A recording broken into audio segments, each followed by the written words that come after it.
फायदे की खेती चैनल में आपका स्वागत है। मैं मुकेश हूँ, गांव खेड़ा, तहसील बरसिया, जिला भोपाल, मध्य प्रदेश से।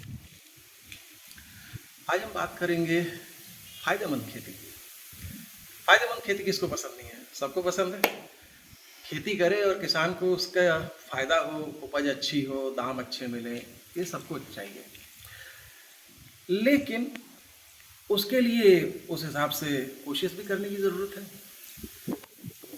मैं जो भी बात करूंगा वो मध्य प्रदेश के हिसाब से बात करूंगा। मैं यहाँ का रहने वाला हूँ, मेरी ज़मीन यहाँ है, खेत यहाँ है, सब हम यहाँ करते हैं। हर प्रदेश की परिस्थिति अलग होती है, मौसम अलग होता है, मिट्टी अलग होती है, तो मैं अपने यहाँ के हिसाब से बात करूँगा। हमारे यहाँ के खेतों में, अगर आपको याद हो कुछ समय पहले की हम बात करें, खेतों में जो हल चलाया जाता था वो बैलों के द्वारा खींचा जाता था। और खाद के नाम पर हमारे पास गोबर की खाद होती है, भूरे की खाद। जो घर में जो गाय भैंसे बंधी हैं उनका जो गोबर हुआ उसे हमने एक भूरे पे फेंक दिया, सड़ता रहता था, तैयार हो जाता था, उसे उठाकर हम जमीन में डाल देते थे। फिर समय बदला, सरकार ने और कृषि वैज्ञानिकों ने हमें बताया कि रासायनिक खाद भी डाल सकते हैं। हमने डाली रासायनिक खाद। फिर धीरे से ट्रैक्टर भी आ गए, तो हल का सिस्टम खत्म हो गया, बैल बेचारे बेकार हो गए, आजकल सड़कों पर मिलते हैं। अब ट्रैक्टर आए। ट्रैक्टर पहले 30-32 HP के आए, फिर उससे और कैपेसिटी के आए। आजकल और ज़्यादा कैपेसिटी के ट्रैक्टर चाहिए। खुद मेरे पास 53 HP का ट्रैक्टर है, और 53 HP का ट्रैक्टर भी जो है वो कराह जाता है हमारे खेत की मिट्टी में चलने में। क्यों हुआ ऐसा? जो हम खाद डाल रहे हैं, है ना, मेजर खाद की अगर हम बात करें तो यूरिया डाल रहे हैं, DAP डाल रहे हैं, पोटाश डाल रहे हैं।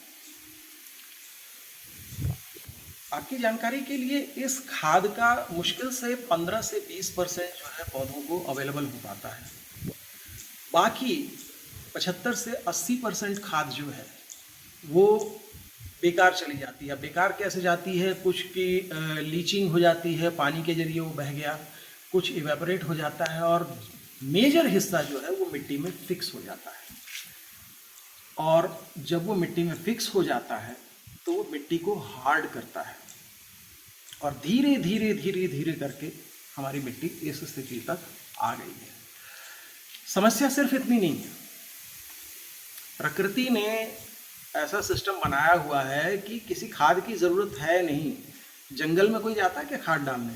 कोई नहीं जाता है। लेकिन फिर भी वहाँ ऊंचे ऊंचे पेड़ हैं, झाड़ियाँ हैं, सब कुछ है, सारी वनस्पतियाँ हैं। प्रकृति ने सिस्टम ही ऐसा बना रखा है।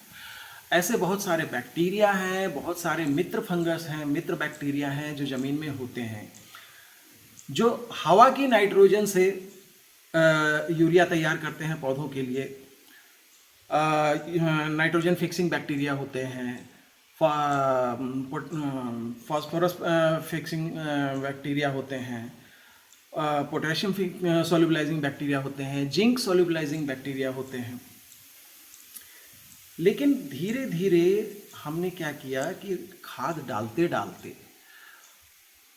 उनकी उपयोगिता खत्म कर दी, और रही सही कसर पूरी कर दी हमने। फसल कटने के बाद जो पराली बची, जो भूसा बचा, उसे हमने खेत में ही जला दिया। हम जलाते गए और वो बैक्टीरिया जो है डोरमेंट होते चले गए।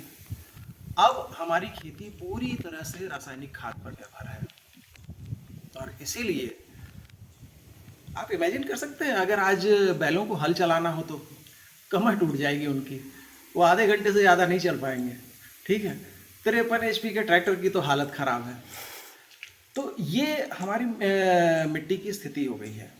अब मिट्टी हार्ड हो गई है, तो जो भी हम फसल लगाते हैं, उसका जो पौधा लगाते हैं, उसकी जड़ें ज़्यादा नीचे नहीं जा पाती, ज़्यादा फैल नहीं पाती, क्योंकि मिट्टी हार्ड है। जड़ें नहीं फैल पाती तो वो ज़्यादा न्यूट्रिशन नहीं ले पाता है। जो हम खाद डाल रहे हैं, जो बिल्कुल जड़ के पास डाला वो तो ले लेगा, लेकिन जो जड़ से थोड़ी दूरी पर दाना गिरा है DAP का या पोटाश का या यूरिया का, वो पौधे ले नहीं पाते हैं। इसके अलावा जब जड़ का विकास नहीं होता है तो फिर उसके ऊपर की बाकी बॉडी का विकास नहीं होता है, और अंततः उसका फर्क पड़ता है दानों पर।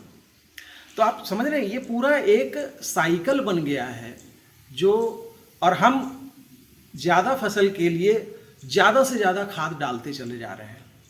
हमें इस भंवर से निकलने की ज़रूरत है। तो कैसे निकलेंगे? जुड़े रहिए हमारे चैनल के साथ। अगले वीडियो में हम शुरू से शुरू करेंगे कि क्या क्या करना था और क्या क्या नहीं करना था। और मेरे किसान भाइयों से मेरी हाथ जोड़कर विनती है कि कृपया पराली जलाना बंद करें। खेत में खेतों को नया जीवन दान दें। खेत सुधरेंगे तो आपकी अपनी ज़िंदगी सुधर जाएगी।